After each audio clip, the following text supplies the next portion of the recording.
வணக்கம். முருகன், திருநெல்வேலி. தேவனால் பிறப்பதெல்லாம் உலகத்தை ஜெயிக்கும்.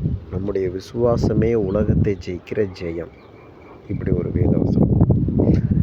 நம்ம ஊரில் ஹூண்டாய் கார் ஷோரூம் இருக்குது. இந்த கார் ஷோரூமில் கார் தயாரித்து ஷோரூமுக்கு வருது. நான் கார் வாங்கணுன்னு ஷோரூமுக்கு போகிறேன்.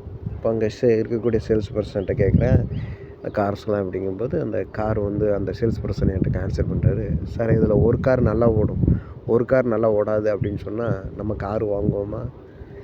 கம்முன்னு வந்துடுவோம். ஏன்னா ஒரு கார் ஓடுங்க, ஒரு கார் ஓடாதுங்க, அப்புறம் நம்ம வாங்கிட்டு போகிற கார் ஓடலைன்னா அப்புறம் என்ன செய்கிறது அப்படின்ட்டு வந்துடுவோம். தேவனுடைய வார்த்தை சொல்லுது பாருங்கள், தேவனாலே பிறந்த எந்த மனுஷனாக இருந்தாலும் இந்த உலகத்தை ஜெயிப்பான். ஒரு மனுஷன் ஜெயிப்பான், ஒரு மனுஷன் தோப்பான்னா இந்த இயேசுகிட்ட யாரும் வரமாட்டாங்க. நீங்கள் இயேசுவை நம்பி வரீங்க அப்படின்னா கட்டாயமாக நீங்கள் ஜெயிப்பீங்க அப்படின்னு வேதனை சொல்லுது. நீங்கள் ஜெயிக்கிற ஆளாக இருக்கணும். Okay, cut.